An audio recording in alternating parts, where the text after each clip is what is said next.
बिस्मिल्लाहिर्रहमानिर्रहीम। अस्सलाम वालेकुम नाज़रीन, प्रोग्राम क्रॉसिंग लाइंस में खुशामदीद। मैं हूँ यासिर रशीद। नाज़रीन, मशरिक़ वस्ता में ईरान और अमेरिका और इसराइल के दरमियान जारी जंग के दौरान इसराइली वज़ीर आज़म बेंजामिन नेतन्याहू की मौत की खबरों ने आलमी मंजरनामे में हलचल पैदा कर दी है। सवाल ये है कि क्या वो जिंदा है या मर चुके। उनकी मौत की खबरों में शिद्दत उस वक्त पैदा हुई जब ईरान की पासदारान इनकलाब ने गैर मामूली बयान देते हुए कहा कि नेतन्याहू अगर जिंदा है तो उन्हें ढूंढ कर कत्ल कर दिया जाएगा। पासदारान इनकलाब का यह बयान मानीखेज था क्योंकि इसमें इजरायली वज़ीर आज़म के जिंदा होने पर भी सवालिया निशान उठाया गया था। पासदारान इनकलाब ने यह भी कहा कि सहूनी हुकूमत की इस रहनुमा के अंजाम के बारे में मालूमात वाज़ेह नहीं है। मुमकिन है वो अपने खानदान के साथ मारे गए हों या मकबूजा इलाके से फरार हो गए हों। इसी दौरान ही जनूबी अफ्रीका में ईरान के सिफारत खाने ने एक सोशल मीडिया पैगाम जारी किया और दो टोक अल्फाज में कहा कि इससे कोई फर्क नहीं पड़ता कि नेतन्याहू जिंदा है या मुर्दा।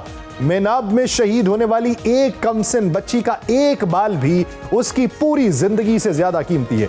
उस पैगाम से उस गम और गुस्से का इजहार होता है जो ईरान में मेनाब में लड़कियों के स्कूल पर अमेरिका और इजराइल के हमले के बाद पैदा हुआ, जिसमें 168 तालिबात शहीद हो गए। दूसरी जानिब इजरायली हुकूमत ने नेतन्याहू की मौत से मुतल्लिक तमाम खबरों की तरदीद करते हुए यह रिवायती वजाहत पेश की कि ऐसी इतलात गुमराहकुन है और नेतन्याहू मुकम्मल तौर पर महफूज है। लेकिन इजरायली हुकूमत की इस वजाहत के बावजूद सोशल मीडिया पर फैल रही कयास आराइयां रुकने का नाम नहीं ले रही। यह बहस 13 मार्च को उस वक्त शुरू हुई जब इजरायली वज़ीर आज़म के सरकारी एक्स अकाउंट से एक वीडियो जारी की गई जिसमें वह ईरान पर हमलों के बारे में बात कर रहे थे।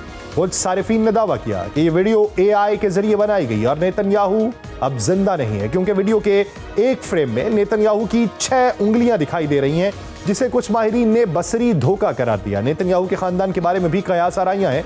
सोशल मीडिया सारिफीन की एक बड़ी तादाद ने इस जानिब भी इशारा किया कि इजरायली वज़ीर आज़म के बेटे यार नेतन्याहू ने कई दिनों से कोई नई पोस्ट नहीं की जिसने इजरायली वज़ीर आज़म की मौत की खबरों के हवाले से कयास आराइयां बढ़ाने में अहम किरदार अदा किया। मगरबी मीडिया के मुताबिक इजरायली वज़ीर आज़म ना तो लापता हुए, ना ही इजराइल छोड़कर किसी और मकाम पर मुंतकिल हुए।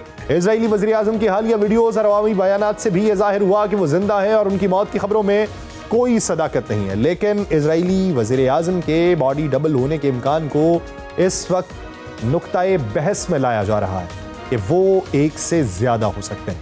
दूसरी जानिब मशरिक़ वस्ता में जारी कशीदगी में इजाफे का सिलसिला जारी है। सऊदी अरब ने दावा किया है कि उसने एक ही रात में दर्जनों ईरानी ड्रोन हमलों को नाकाम बनाया, जबकि खित्ते के मुख्तलिफ ममालिक में भी जंग के असरात मजीद वाज़ेह होते जा रहे हैं।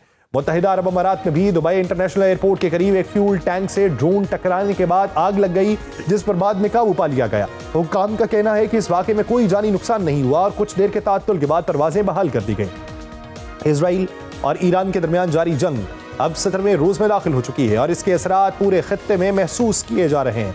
इत्तलात के मुताबिक ईरान ने UAE पर जंग शुरू होने के बाद से अब तक मजमूई तौर पर तकरीबन 2000 मिसाइल और ड्रोन फायर किए, जिनमें से बेशतर को फजाई दिफाई निजाम ने रोक लिया।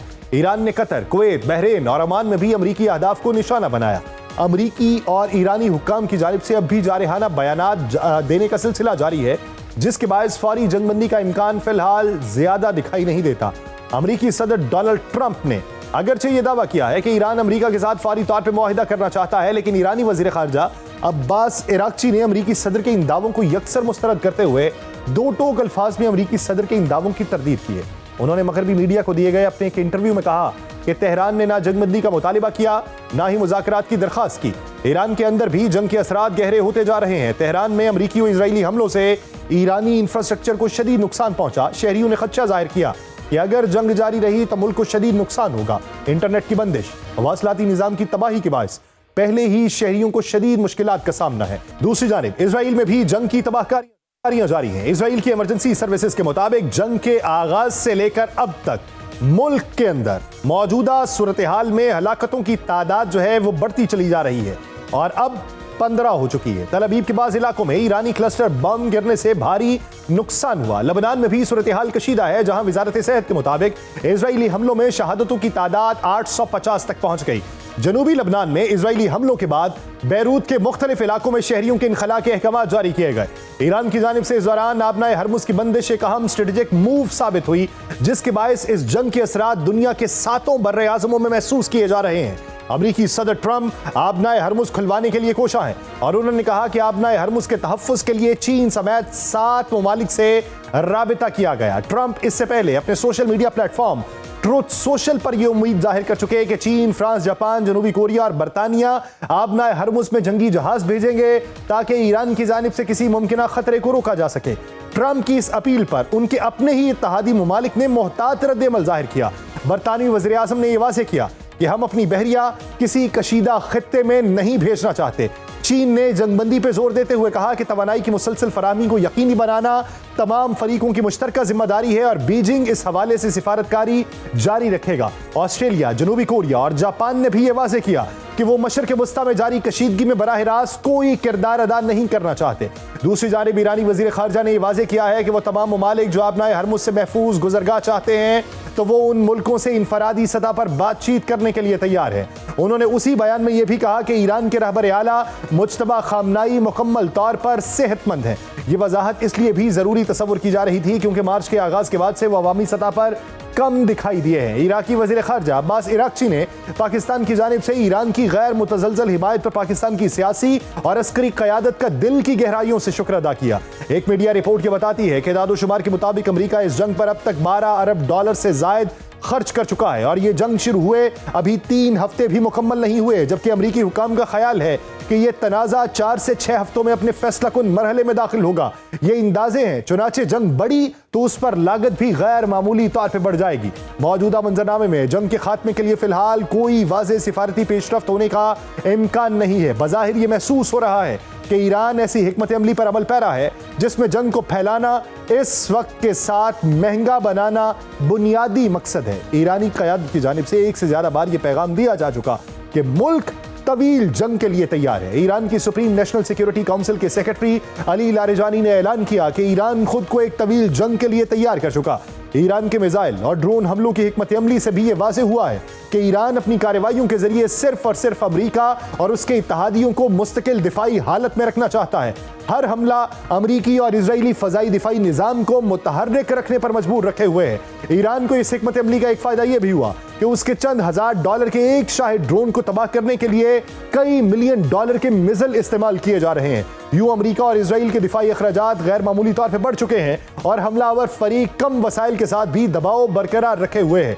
ईरान की इस हिकमत अमली का फायदा यह हुआ कि अमरीकी अफवाज जंग के पहले ही हफ्ते में बड़ी मिकदार में दरुस्त निशाना लगाने वाले हथियार और फजाई दिफाई मिसाइल इस्तेमाल कर चुकी थी, जिसने यह सवाल पैदा किया कि क्या अमरीका मैदान जंग में इस कदर बड़ी मिकदार में हथियारों की मुसलसल फराहमी मुमकिन बना सकेगा। दूसरी जानिब ईरानी हथियारों की बड़ी तादाद मकामी तौर पर तैयार हो रही है और उसके पास ड्रोन्स और मिसाइलों के इस कदर ज़खायर मौजूद हैं जो कम अज कम कई माह तक जंग जारी रखने के लिए काफ़ी हैं। ये इत्तलात भी हैं कि ईरान ने भी बाकायदा हिकमत अमली के तहत अपनी अस्करी सलाहियतों को मरहलावार इस्तेमाल करने की पॉलिसी अपनाई है। इसका मतलब यह है कि तमाम जदीद हथियार एक साथ मैदान में नहीं लाए जा रहे, बल्कि कुछ सलाहियतों को मुस्तकबिल के मराहिल के लिए महफूज रखा जा रहा है।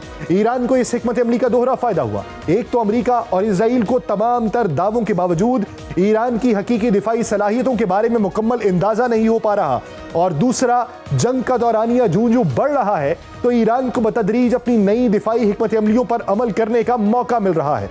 यूं दिफाई हलकों में यह ख्याल जोर पकड़ता चला जा रहा है कि ईरान का असल मकसद दर हकीकत फारी फौजी कामयाबी हासिल करना नहीं, बल्कि एक ऐसा माहौल पैदा करना है जिसमें जंग का जारी रहना ही मुखालिफिन के लिए मसला बन जाए और वो अपना ये मकसद हासिल करने में कामयाब भी रहे।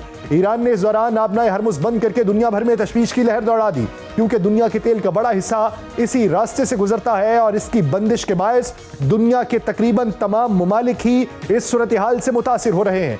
हर जंग की एक कीमत होती है, ईरान भी ये कीमत चुका रहा है, जिसकी मईशत बैनुल-अक़वामी पाबंदियों के बायस पहले ही मुश्किलात का शिकार है और इन हालात में जंगी अखराजात में इजाफे, करेंसी के अदम इस्तेहकाम और तजारती सरगर्मियों में रुकावट के बायस मजीद दबाव पैदा हो सकता है। अगर जंग तवील हुई तो माशी मुश्किलात अंदरूनी बेचैनी को जन्म देगी। यही वजह है कि ईरानी क़यादत दिफाई कोशिशों को कौमी जिम्मेदारी के तौर पर पेश करते हुए अवामी हिमायत बरकरार रखने की कोशिश कर रही है। खत्ते के ममालिक भी इस जंग से मुतासिर हो रहे हैं, जो इन खदशात का बारहा इजहार कर चुके कि अगर ये तनाज़ा मजीद फैलेगा तो खत्ते की मईशत के अलावा सिक्योरिटी की सूरत हाल भी मुतासिर होगी। कुछ ममालिक ने सिफारती कोशिशों की बहाली पर जोर दिया।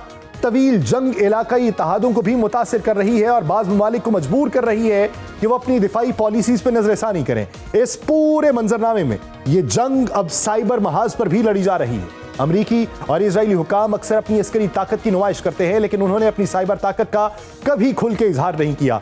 कुछ रिपोर्ट्स के मुताबिक इजरायली साइबर ऑपरेटर्स ने तेहरान में सीसीटीवी और ट्रैफिक कैमरों तक रसाई हासिल करके निगरानी का एक वसी नेटवर्क कायम किया था और आयतुल्लाह अली खामनाई समेत आला ईरानी क़यादत को निशाना बनाने के लिए उस हिकमत ने अहम किरदार अदा किया। अमरीकी हुकाम ने भी ऐसे इशारे दिए कि साइबर और स्पेस कमांड के एहलकार इस जंग के इब्तदाई मराहिल में मुतहर्रिक थे और उन्होंने ईरान की देखने, राब्ता करने और रद्द-ए-अमल देने की सलाहियत को नाकाम बनाने की कोशिश की। उन बयानात से ये वाज़ेह होता है कि साइबर ऑपरेशंस को अब रिवायती फौजी कार्रवाइयों के साथ मरबूत करके इस्तेमाल किया जा रहा है। दिलचस्प पहलू यह है कि ईरान हालिया जंग में साइबर महाज पे ज्यादा मुतहर्रिक नहीं है, हालांकि माजी में उसे एक काबिल जिक्र साइबर ताकत समझा जाता रहा, जिसने हाल ही में एक नुमाया अमरीकी मेडिकल टेक्नोलॉजी कंपनी पर साइबर हमला किया, जिसने यह जाहिर किया कि साइबर हमले अब जदीद जंगों का लाजमी हिस्सा है। एक और रिपोर्ट यह बताती है कि साइबर महाज पे ईरान की मौजूदा खामोशी आर्जी हो सकती है और मुमकिन है कि उसके साइबर हमले अभी मंजरे आम पर ना आए हो। यह सवाल बहरहाल अपनी जगह बरकरार है कि क्या ईरान की तवील जंग जारी रखने की हिकमत अमली वाकई अमरीका और इसराइल को थका सकती है, या फिर अस्करी और माशी बरतरी हासिल करने का जुनून बिलाखिर फैसला कुन साबित होगा।